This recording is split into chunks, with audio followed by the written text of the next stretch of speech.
Hello class. Today we are going to introduce to a new certificate course to all of you. It's in the vermicomposting. First of all, you all are very much welcome in the certificate course.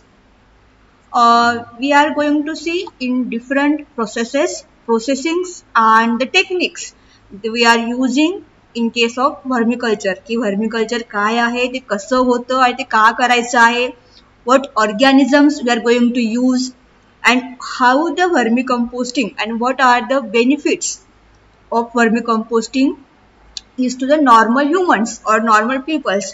आपण सगळे शेतकऱ्यांची मुलं आहोत. We are the childs of the farmers and we all know that की vermicomposting व vermiculture it is very much essential method for to the farmers. It's also called as a vermiculture or vermicomposting. It's a very eco-friendly process to the farmers. याचा जास्तीत जास्त फायदा कोणाला होतो आहे तर it goes to the farmers. Now, in this class, we are going to see what is the introduction to the vermiculture and vermicomposting. We are going to see what is vermiculture and what is vermicomposting.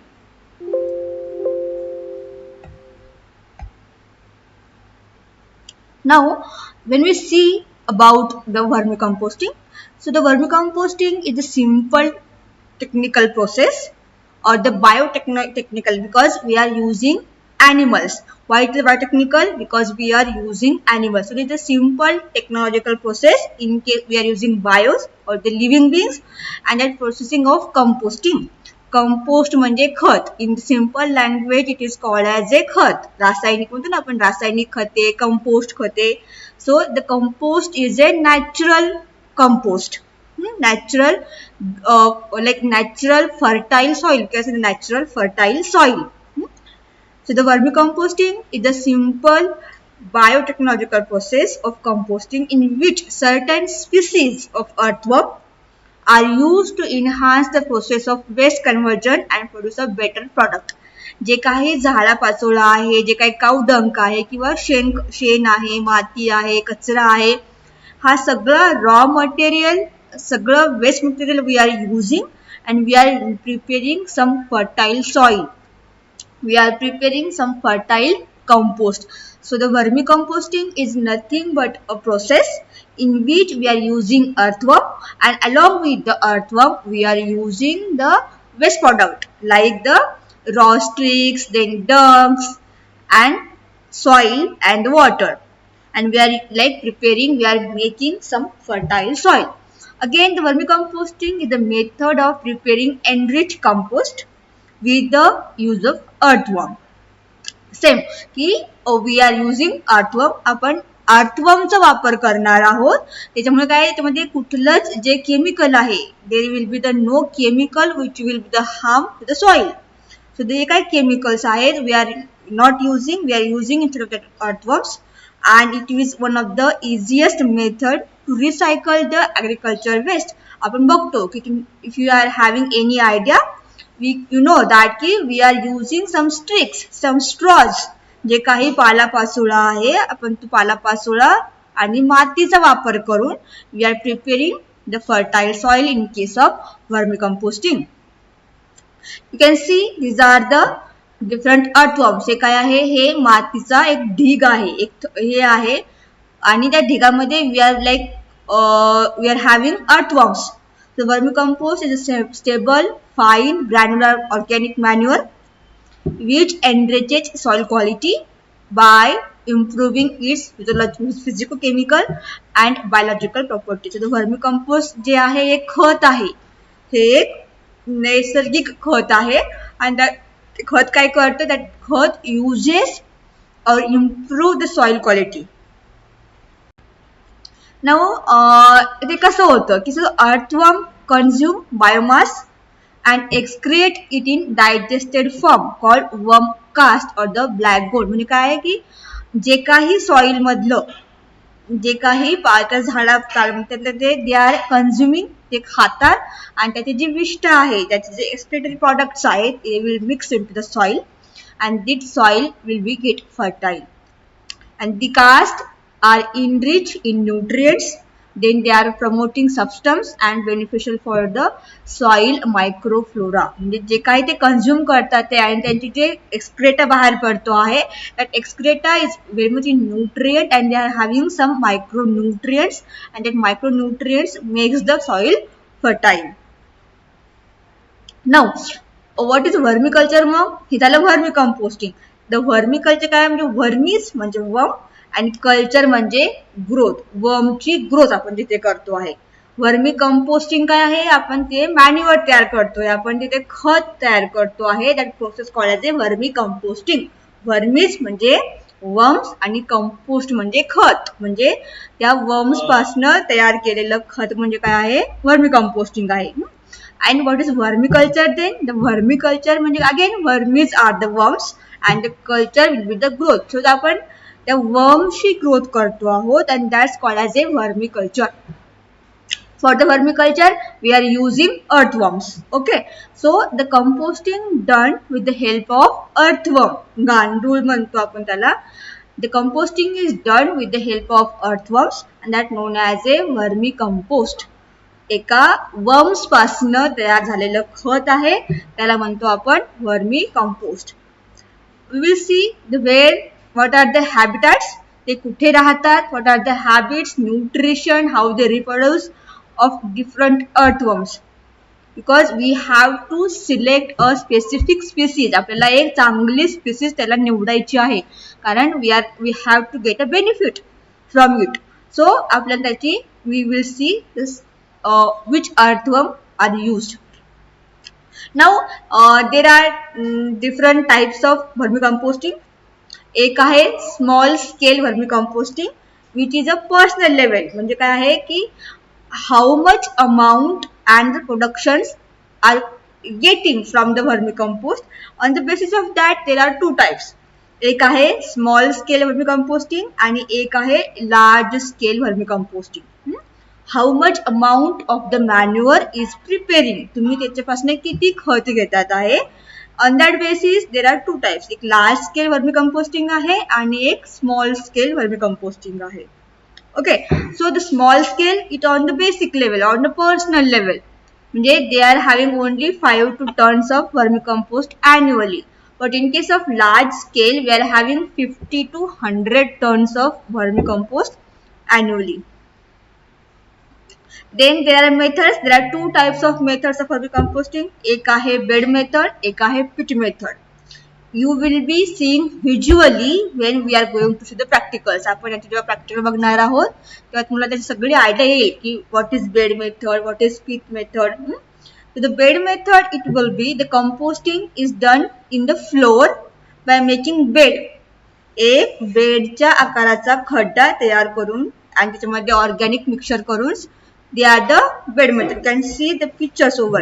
You can see these are the bed method. So they are preparing a small khadda over here and they can like using some organic materials in the that proper bed to prepare the vermicompost. Then ahe pit composting. In this we are digging a large hole. In this we are digging a large hole, means they are having the cement boxes with the size of like 5 feet each.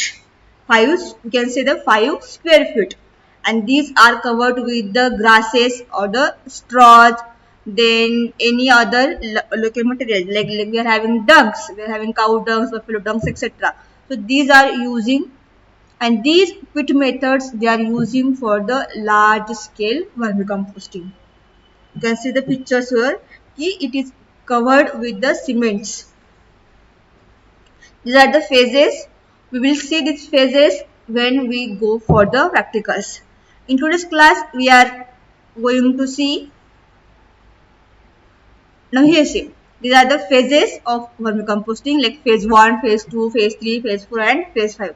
In case of phase 4, we are all involving to the processing of collection of waste products.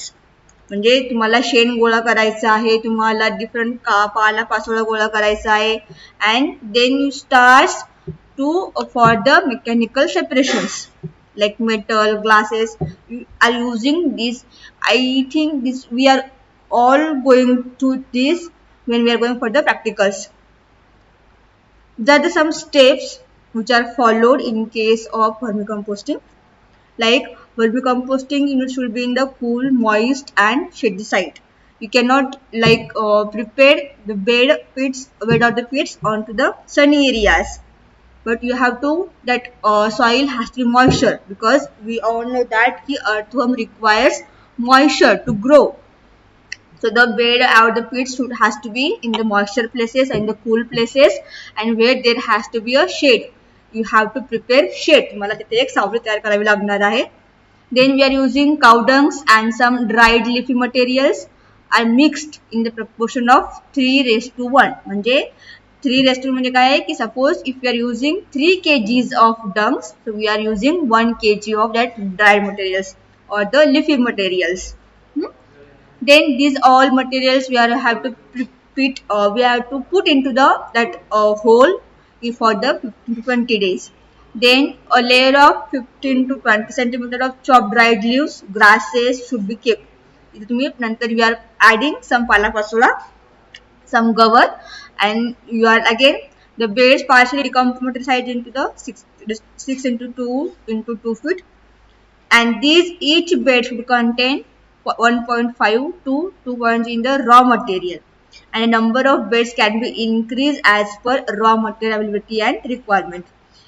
हे तुम्हाला सगळं कळणार आहे आणि तुम्हाला हे याची basic concept पण तुम्हाला माहिती आहे की how this has to be prepared. Then red earthworm, we are using red earthworms. Then we have to sprinkle water every period of time. Then the beds has to be moist. तुम्हाला ते मातीचा जो bed आहे किंवा तो जो तुम्ही तिथे तयार केलेला आहे फॉर द व्हर्मिकल्चर, तुम्हाला ते सारखं त्यावरती पाणी शिंपडावं लागणार आहे, कारण ती माती किंवा तो जो कंटेंट आहे तो मॉइस्ट राहायला पाहिजे. And the bed should be turned once after 30 days for maintaining aeration. तुम्हाला पण त्याचं मिक्सिंग करणं आहे, because earthworm also required oxygen. So the proper aerations you should prepare you should turn the beds. Then compost they get ready about 45 to 50 days. Then आहे harvesting. When the raw material जे काही आपण गवत, पालापाचोळा, माती आणि याचा use केलेला आहे आणि डंक आणि शेणाचा यूज केलेला आहे, जेव्हा हे सगळं डिकम्पोज होईल, शेणाची सगळी माती होऊन जाईल, that time it looks a black and granular. Soil कशी असते ती ग्रॅन्युअल फॉर्म होतात, त्याच्यामध्ये एक दाणेदार सॉइल तयार होते and the colour it will be the black. The watering should be stopped as compost get ready. तुम्हाला तेव्हा कळतं की हे झालेलं आहे, तेव्हा तुम्ही त्याचं पाणी थांबवायला पाहिजे, त्याला पाणी देण्यास तुम्हाला थांबवावं लागेल. The compost should be kept over a heap of partially decompose cow dung. So the earthworm could migrate to cow dung from the compost. जे काही तुम्ही कंपोस्ट केलेलं आहे, जे काही तुमचं कंपोस्ट तयार झालेलं आहे, ते तुम्हाला वरती ठेवावं लागेल. त्याच्यामध्ये काय आहे की earthworm they will be escape from the manure, and after 2 days compost can be separated and sieved for the use. Then how you should prevent, तुम्ही त्याचे काय काळजी घ्यायला पाहिजे की बाबा द फ्लोर ऑफ युनिट, जिथे तुम्ही तो खड्डा खोदणार आहे, the floor of unit should be compact to prevent earthworm. म्हणजे तुम्हाला ते कॉम्पॅक्ट तुम्हाला बांधून ठेवावं लागेल व्यवस्थित, त्याच्यामधनं अर्थवर्म पळून जाणार नाही. तर earthworm should not migrate into the soil. 15 to 20 days old cow dung should be used to avoid excess heat. तुम्हाला शेण जे आहे ते तुम्हाला जुनं घ्यावं लागेल. ओके, तुम्ही फ्रेश काऊ डंग तुम्ही त्याला यूज करू शकत नाही, because the loss of heat. The organic waste should be free from plastics, chemicals, pesticides and metals. तुम्ही जेव्हा काही आणणार, पालापाचोळा आणणार किंवा तुम्ही जेव्हा दुसरे काही म्हणजे आणणार हे ऑर्गॅनिक प्रॉडक्ट्स, ते त्याच्यामध्ये प्लास्टिक नसावं, कुठलंही केमिकल नसावं, कोणतंही त्याच्यामध्ये तुम्ही पेस्टिसाइडचा वापर नसावा, आणि there has to be no metals, तिथे कुठल्याही धातूचा उपयोग केलेला नसावा. The aeration should be maintain for proper growth. Aeration should be maintained for proper growth and multiplication of earthworms. जर तिथे एरिएशन झालं नाही, तर त्यांना अर्थवर्मला हवा मिळाली नाही, the earthworms would got die. So the earthworms, they has to be healthy and they has to survive. तर तिथे proper aeration होणं गरजेचं आहे. Optimum moisture level 30 to 40% should be maintained and 18 to 25 temperature should be maintained for proper decomposition.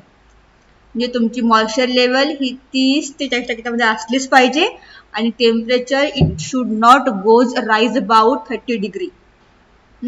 30 डिग्रीच्या वरती तुमचं temperature जायला नाही पाहिजे. फॉर दॅट जो का तुम्ही बेड तयार करणार आहेत फॉर द वर्मी कंपोस्टिंग त्याच्यामध्ये. Then during the vermicomposting what problems, what troubles you get, तुम्हाला काय समस्या येतात. एक तर आहे डेथ ऑफ वर्म्स. तर तिथे प्रॉपर एरिएशन झालेलं नाही, त्या प्रॉपर त्याला न्यूट्रिएंट भेटले नाही, तर earthworms would get die. Earthworm मरून जाऊ शकतात. So how they could get die की they are not getting any food. तुम्ही तिथे प्रॉपर काउडंग दिलं नाही तर ते are not getting proper food and food should be buried in to the bed. जे तुम्ही त्याला फूड प्रोव्हाइड करणार आहे तुम्ही ते बरी केलं पाहिजे त्या बेडमध्ये. फूड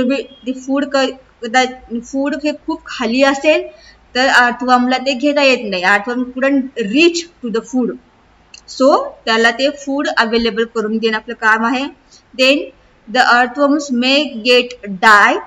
ते मरून जातील बिकॉज ऑफ टू ड्राय किंवा टू मॉइश्चर. एकतर ते बेड खूप ड्राय असेल किंवा तो खूप ओला असेल, यानेही अर्थवर्म कुड डाय.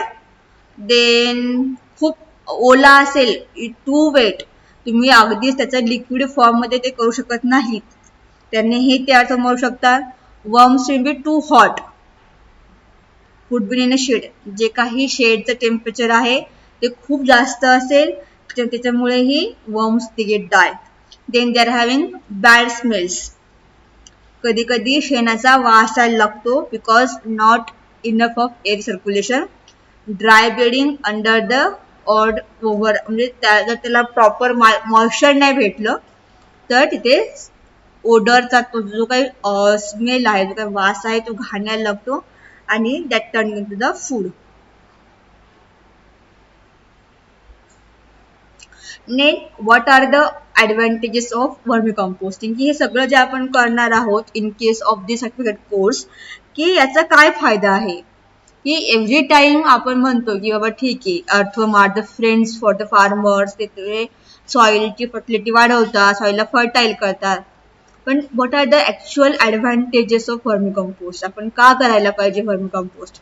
The vermi compost is a rich in all essential plant nutrients. त्या वर्मी कंपोस्ट मध्ये सगळे न्यूट्रिएंट्स आहेत, सगळे मिनरल्स आहेत जे एका प्लांट ग्रोथला कामाला असतात. व्हॉट एव्हर रिक्वायरमेंट, जसं की आपल्याला लागतं, आपल्याला अन्न लागतं, पाणी लागतं. For the proper growth we required proper proteins, proper carbohydrates, proper lipids, ही एक चांगली ग्रोथ व्हायला पाहिजे म्हणून. तसंच प्लांटलाही त्या न्यूट्रिएंट्सची गरज असते and that's when they are getting rich.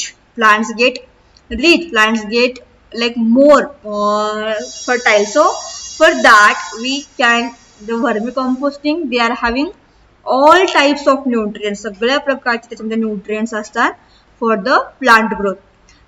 Again vermicompost provides excellent effect on overall plant growth, encourages the growth of new shoots, leaves and improves the quality and shelf life of the produce. म्हणजे जे काही वर्मी compost आहे ते plant ग्रोथला effect करतं, त्याची proper growth होते, नवीन shoot, नवीन stems, नवीन झाड, पानं याला ते मदत करतात. Again vermi composting is free flowing, easy to apply, handle and store and does not have the bad odour. Vermi कंपोस्टिंगची जी प्रोसेस आहे, it is very easy to handle, it is very easy to prepare, so it is very cheap source for the soil fertility. Then it improves soil structure, texture, aeration and water holding capacity of soil, so that prevents for the soil erosion. आपण म्हणतो की जसं की what called is soil erosion, म्हणजे soil erosion it will be the it improve, म्हणजे जे काही सॉइलचं जे स्ट्रक्चर आहे, जे काही मातीचं जे स्ट्रक्चर आहे, जे काही टेक्स्चर आहे, हे सगळं इम्प्रूव्ह होतं. त्याची वॉटर होल्डिंग, त्याची पाणी धरून क्षमता वाढते. Again vermi composting is rich in beneficial microflora such as fixers, P solubilizers, cellulose decomposing microorganisms, etc. So they are the used for the proper plant growth. Again, vermicompost contain earthworms, cocoons, and in an activity of earthworm. The vermicompost हे होतच नाही without earthworm.